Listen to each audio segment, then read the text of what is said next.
दोस्तों, पितृ आपके जीवन का एक अभिन्न हिस्सा हैं।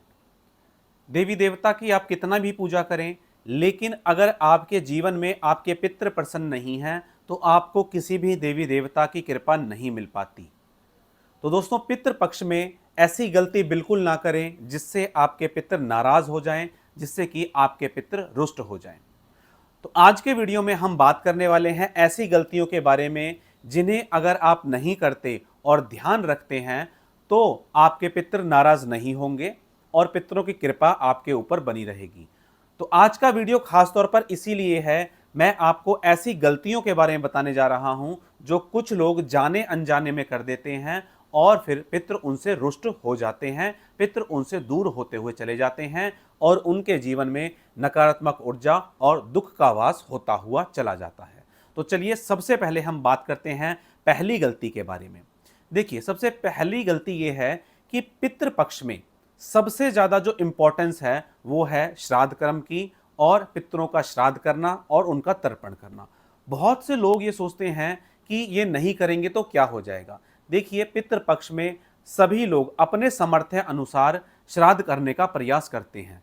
तो सबसे पहली बात मैं यहाँ ये बोलूँगा कि आप कर्जा लेकर कभी भी किसी प्रकार का कोई पिंडदान या कोई श्राद्ध कर्म ना करें। लेकिन जितना आपसे हो सकता है, मान लीजिए आप किसी पवित्र नदी के पास जा सकते हैं, आपके पास इतना पैसा है कि आप एक गाड़ी बुक करके जा सकते हैं अपने परिवार के साथ, तो आप ज़रूर जाइए। लेकिन अगर आप नहीं जा सकते, आपको लगता है नहीं 4-5 हज़ार का खर्चा मेरे लिए बहुत भारी पड़ जाएगा, तो आप अपने घर बैठे यथासंभव जो भी पितरों से संबंधित काम आप कर सकते हैं वो ज़रूर करें। ऐसा ना करें कि बिल्कुल अवॉइड कर दें कि नहीं, मेरे बस की बात नहीं है तो मैं ये काम बिल्कुल भी नहीं कर पाऊंगा। तो जितना आपसे हो सकता है उतना इस समय पर ज़रूर करें ताकि आपके पितृ प्रसन्न रहें और आपकी गलती आपको पूरे साल तक ना भुगतनी पड़े। दूसरी गलती जो लोग करते हैं, दूसरी बात मैं बता रहा हूं कि पितृपक्ष में बहुत से लोग, खास तौर पे पुरुष ऐसे होते हैं जो मदिरापान करते हैं या मांस का सेवन करते हैं और पितृपक्ष में भी वो ऐसा सोचते हैं कि अगर हम खा लेंगे तो क्या हो जाएगा। देखिए, इस समय पर पितृ जो होते हैं आपके आसपास ही रहते हैं। प्रकृति का ऐसा नियम है, सुप्रीम लॉर्ड की तरफ से, परमपिता परमेश्वर की तरफ से ऐसा नियम है कि पितृ इस समय पर पृथ्वी पर आते हैं और आपके आसपास रहते हैं। आज हम या आप लोग जो भी हैं, मान लीजिए आपने कोई भी अचीवमेंट करी है तो आपके किसी ना किसी पितृ का कुछ तो इसमें रोल होता ही है। मान लीजिए आपके पास घर है, कोई गाड़ी है या आपके रिश्ते अच्छे चल रहे हैं, तो किसी ना किसी पितृ की तो कृपा आपके ऊपर होती ही है, इसीलिए ये सब काम आपके साथ चल रहे होते हैं। लेकिन ज़रा सोचिए, अगर आपके पितृ इस समय पर धरती पर हैं और आप कोई ऐसा काम कर रहे हैं जैसे कि कोई परस्त्री गमन कर रहे हैं, कोई आपके गलत संगत चल रही है, आप मदिरापान कर रहे हैं, तो वो दुखी होते हैं और फिर वो ना तो आपको प्रोटेक्शन प्रोवाइड करते हैं, ना आपको कोई सहारा देते हैं और बाहर से आई हुई नकारात्मक ऊर्जा से भी आपकी वो रक्षा नहीं करते।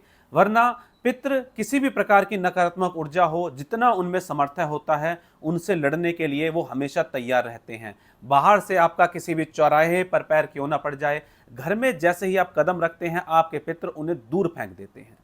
तो इस समय पर आप मदिरापान बिल्कुल ना करें, मांस बिल्कुल ना खाएं, घर में सात्विक वातावरण बनाकर रखें, घर में ज़्यादा चीख चिल्लाकर बात ना करें।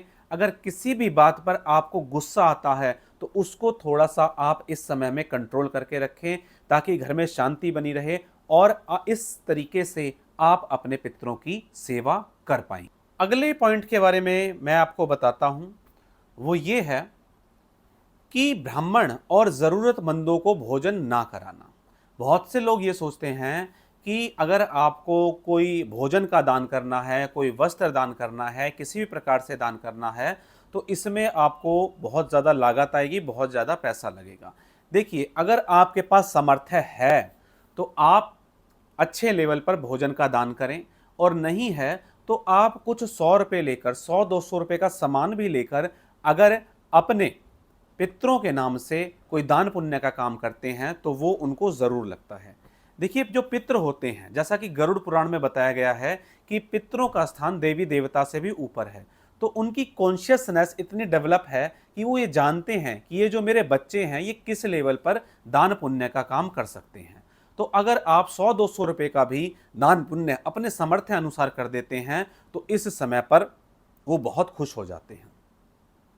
तो उनकी तिथि के दिन या अमावस्या के दिन आप अपने सामर्थ्य अनुसार जरूर दान पुण्य का काम करें।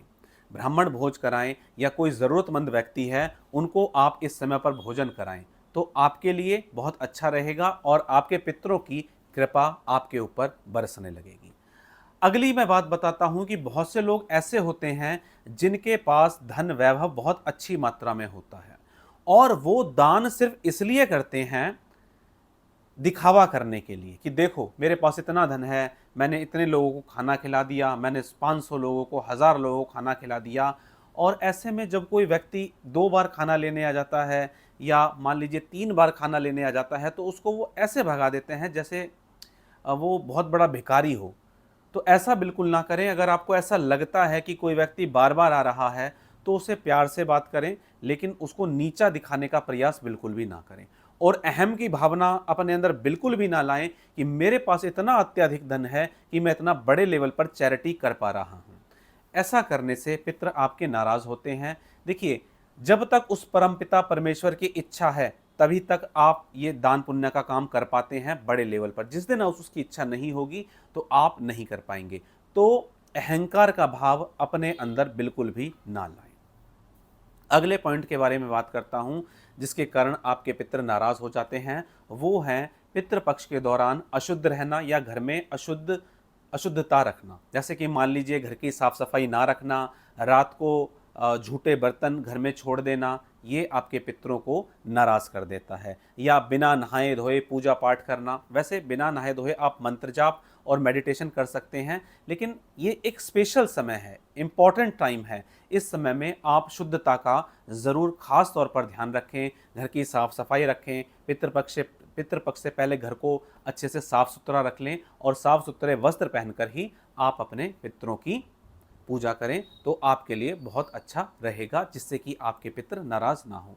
अब मैं वो लास्ट और अंतिम पॉइंट बताता हूं। मान लीजिए आपके पास ना पैसा है और आपकी नौकरी भी नहीं लगी हुई, लेकिन आप अपने पितरों के नाम से कुछ करना चाहते हैं ताकि आपको ये लगे कि मैंने अपने पितरों के लिए कुछ किया और आपके पितर आपसे नाराज ना हो। ऐसा डर अगर आपके मन में है तो आपको क्या करना है, आप किसी भी मंत्र को लेकर अपने इष्ट का मंत्र लेकर या आपके गुरु जी के माध्यम से आपको कोई मंत्र मिला है तो आप उस मंत्र का जाप करते हुए वो सारा मंत्र अपने पितरों के प्रति समर्पित कर दें और ये प्रार्थना करें कि यदि मेरे पितरों को किसी भी प्रकार की कोई नकारात्मकता लगी हो, किसी बंधन में हो, किसी तांत्रिक बंधन में हो, तो हे मेरे ईश्वर, हे मेरे गुरुदेव, उन्हें मुक्त करें। ऐसा करने से आपको बहुत पुण्य प्राप्त होगा।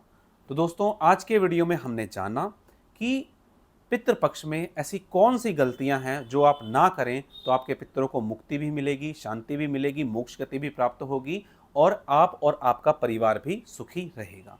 दोस्तों, हमारे YouTube चैनल पर पूजा पाठ, तंत्र मंत्र निवारण, भूत प्रेत बाधा निवारण, मेडिटेशन और पूजा पाठ की सही तकनीक के बारे में वीडियोस बनाई जाती हैं। जो भी भाई बहन इन सभी चीज़ों में इंटरेस्टेड हैं, चैनल को सब्सक्राइब कर लें ताकि उनको इस तरह की सटीक जानकारी मिलती रहे। चलिए दोस्तों, आज के वीडियो में इतना ही।